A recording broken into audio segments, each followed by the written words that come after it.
기도하겠습니다. 거룩하시고 자비로우신 아버지 하나님 감사합니다. 지난 사흘 동안도 우리를 보호하시고 또한 생명의 말씀 앞으로 인도하신 하나님 감사합니다. 세상을 능히 이기고도 남을 만한 하나님의 말씀을 우리가 지녔음에도 우리가 아직 믿음이 연약하여 하나님의 말씀을 의지하지 아니하고 세상을 바라보므로 우리가 고통을 당하고 세상을 살고 있습니다.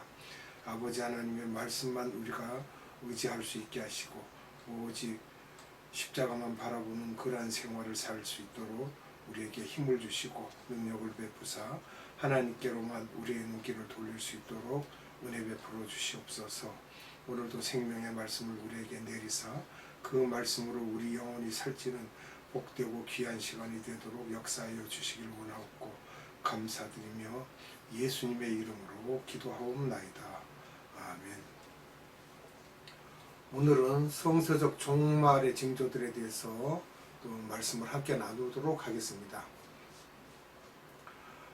유대인들은 메시아 재림 전제 조건으로 성전 재건을 말하고 있습니다.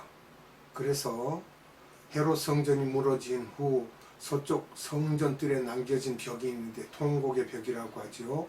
거기까지만 갈 뿐이지 그렇지 않고 그것을 전체적으로 성전으로 생각하는데 그래서 성전 건축을 그들이 희망하고 있는 겁니다. 오늘날 성전 재건의 준비 상황들이 있습니다. 첫째는 유대인 성경 신학교가 있습니다. 성전 재건 후에 성전에서 일할 레위기의 제사장들을 500명 선으로 훈련 중에 있다고 합니다. 굉장하죠. 또 이스라엘 정부에서 성전 재건을 위한 모든 플랜들을 이스라엘 정부가 지금 현재 진행하고 보관 중에 있습니다. 세 번째는 장례 예배에 필요한 모든 도구, 그러니까 성전에서 사용하는 기명들이죠.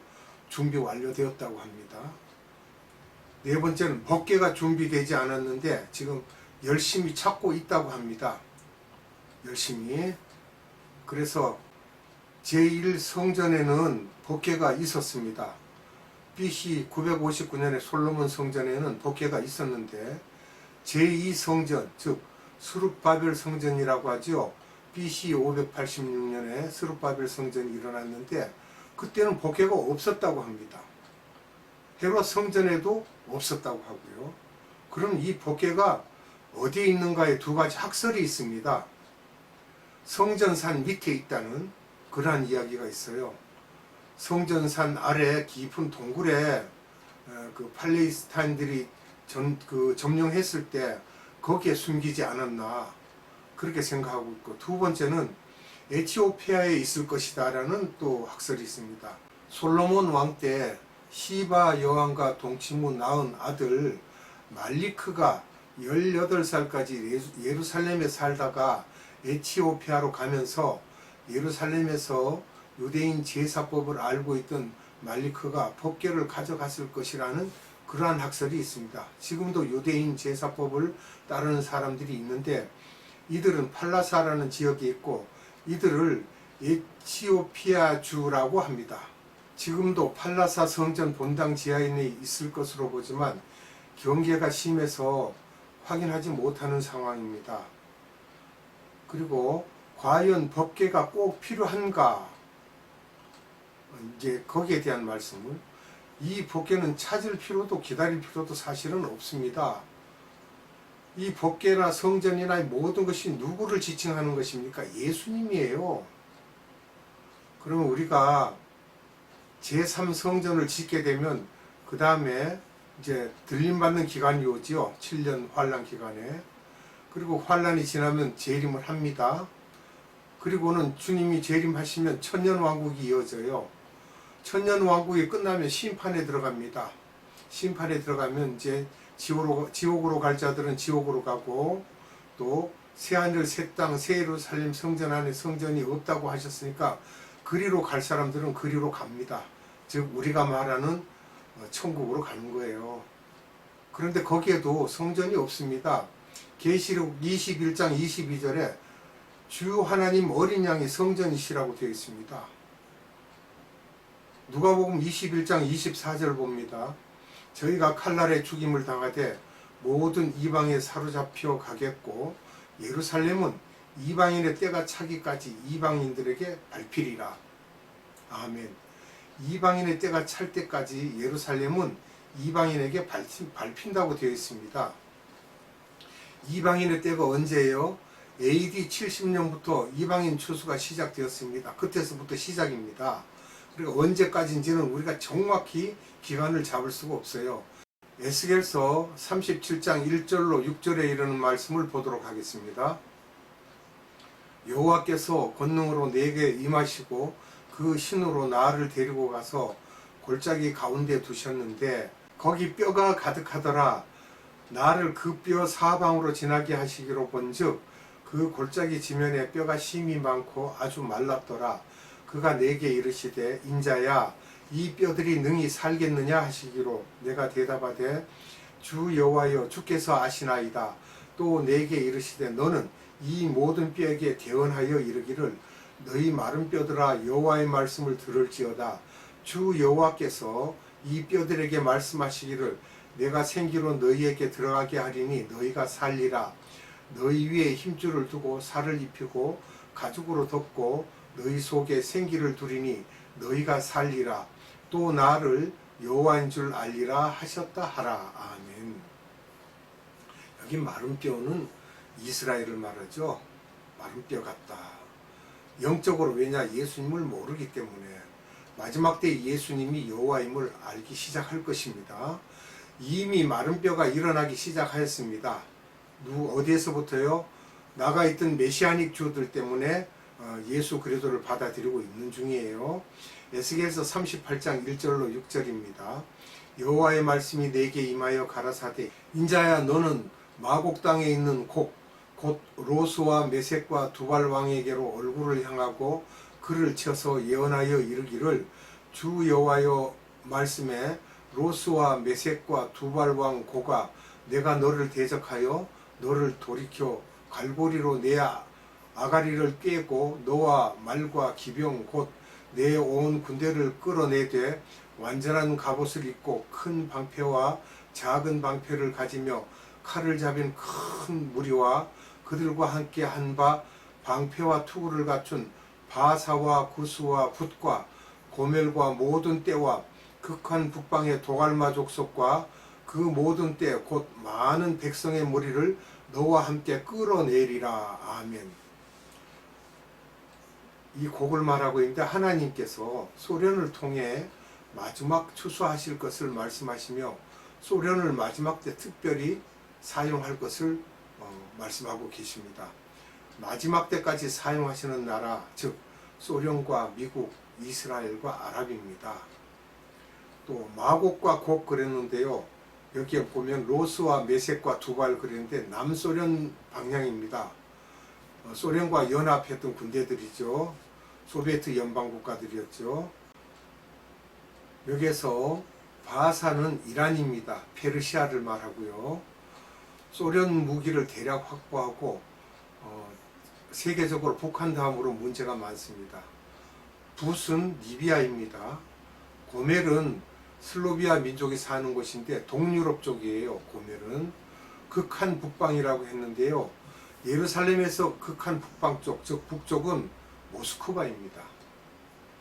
도갈마 족속으로 나오는데 도갈마는 터키, 아프가니스탄 쪽으로 북쪽 지역 사람들입니다.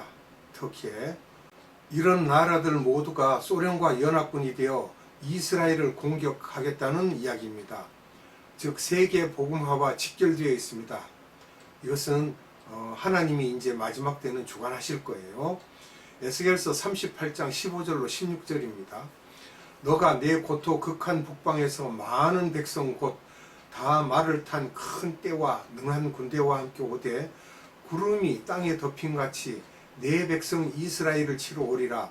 고가 끝날에 내가 너를 이끌어다가 내 땅을 치게 하리니 이는 내가 너로 말미암아 이방 사람의 목전에서 내 거룩함을 나타내어 그들로 다 나를 알게 하려 함이니라. 아멘. 7년 환란 때의 이야기가 됩니다. 미국과 소련을 7년 환란 때에도 도구로 사용하실 것을 말씀하고 계십니다. 에스겔서 39장 6절로 9절입니다. 내가 또 불을 마곡과 및 섬에 평안히 거하는 자에게 내리리니 그들이 나를 여호와인 줄 알리라. 내가 내 거룩한 이름을 내 백성 이스라엘 가운데 알게 하여 다시는 내 거룩한 이름을 더럽히지 않게 하리니 열국이 나를 여호와 곧 이스라엘의 거룩한 자인 줄 알리라 하셨다 하라. 나 주 여호와가 말하노라.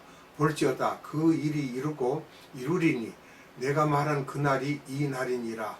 이스라엘 성읍들에 거한 자가 나가서 그 병기를 불피워 사르되 큰 방패와 작은 방패와 활과 살과 몽둥이와 창을 취하여 7년 동안 불피우리라.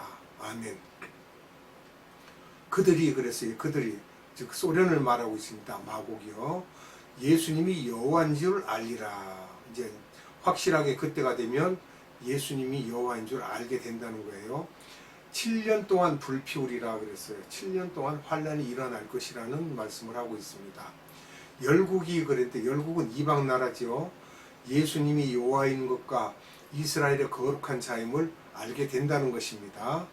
에스겔서 39장 21절로 24절입니다.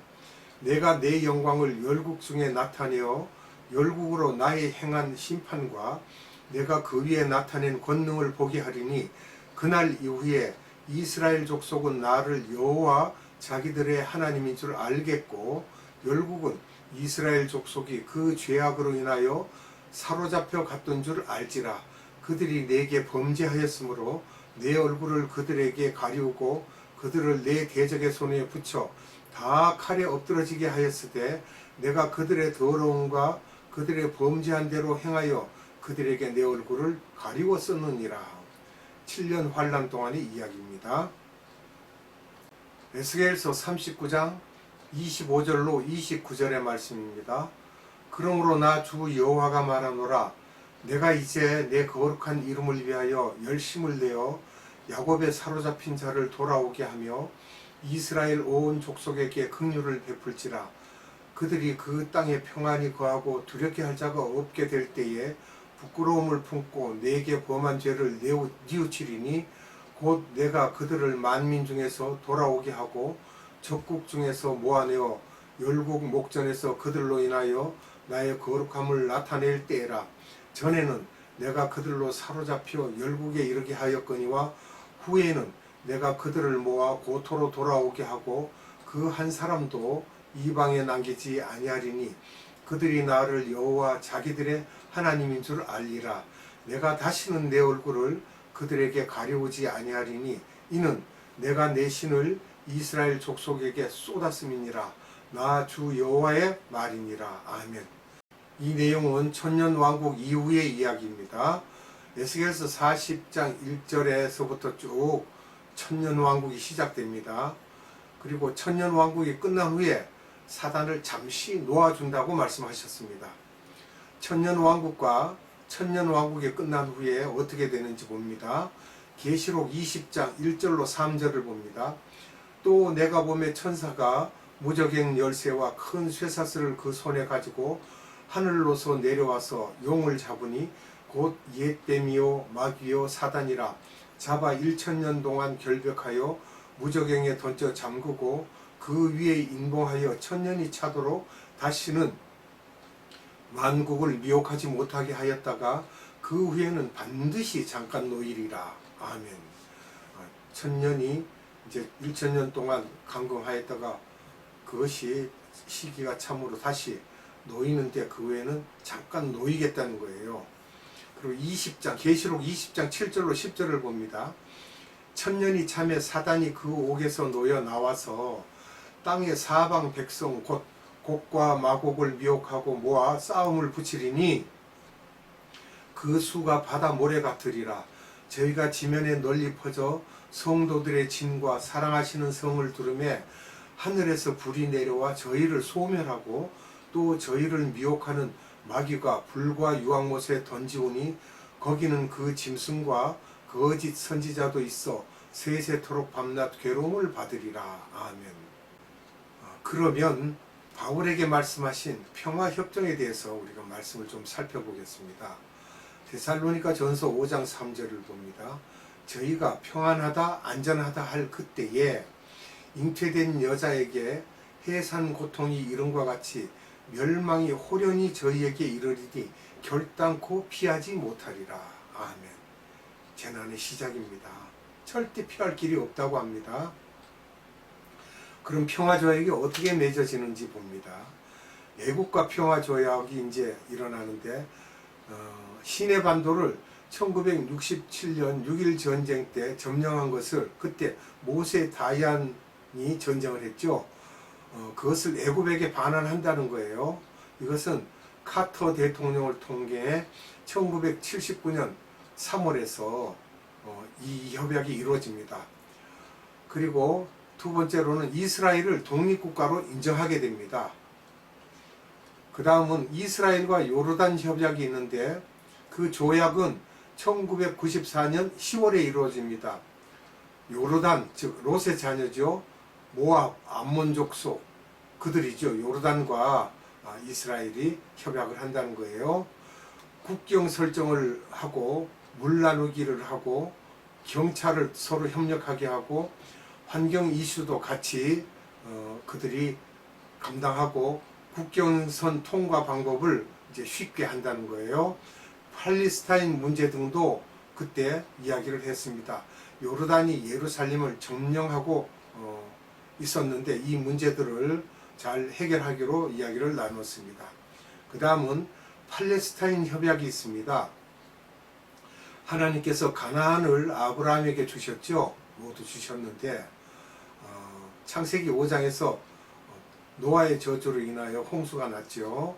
함의 족속들이 창세기 10장에 보면 그레데 섬에 살던 사람이 아브라함이 이스라엘 땅에 오기 전에 먼저 홍수 이후에 애굽으로 와서 가나안 남서쪽 해변인 가자 지구에서 살았습니다. 함의 족속들이. 그리고 아브라함이 가나안에 도착하기 200년 전부터 살았어요. 그들이. 이것이 이제 어떻게 문제가 해결될지를 팔레스타인 협약을 맺었어요. 그 다음에 AD 70년에 가나안은 로마가 점령했죠. 그렇게 해서 이스라엘 성전이 무너집니다. 로마 멸망 후 다른 이방에게 계속 빼앗겼던 것입니다. 1900년경에 팔레스타인이 점령했습니다. 1948년 이스라엘이 독립했죠. 그 다음에는 레바논, 시리아도 절반 정도 평화협정 진행 중입니다. 사우디와 이락은 미국이 잡고 있는 상태로 가능하고요. 결국 팔레스타인 문제가 가장 심각하고 중요하게 지금 이루어지고 있습니다. 오늘은 여기까지 하고 말씀을 맺도록 하겠습니다. 기도합니다. 거룩하신 아버지 하나님 감사합니다. 오늘도 우리에게 생명의 말씀을 주셔서 앞으로 일어날 일들과 이스라엘이 어떻게 될 것인지 또한 마지막 때를 어떻게 예비하고 있는지 하나님께서 어떻게 우리를 다스리시는지를 자세히 말씀하여 주심을 감사드립니다. 참으로 지금 마지막 때가 되어가고 있습니다. 아버지, 처처의 기근과 지진, 전쟁과 전쟁, 소음이 일어나고 이루 말할 수 없는 지구의 환경이 파괴되고 있습니다. 이런 때에 우리가 더욱더 하나님을 깊이 알고 예수 그리스도를 깊이 알아서 오직 우리가 살아갈 길은 십자가의 표대만 바라보고 살아갈 수 있는 그러한 힘을 우리에게 베풀어 주시기만을 원합니다. 하나님, 오늘도 우리에게 생명의 말씀을 주심을 감사드리옵고 우리 구주 예수 그리스도 이름으로 감사하며 기도드리옵나이다. 아멘. 주님 가르쳐준 기도로 예배를 마칩니다.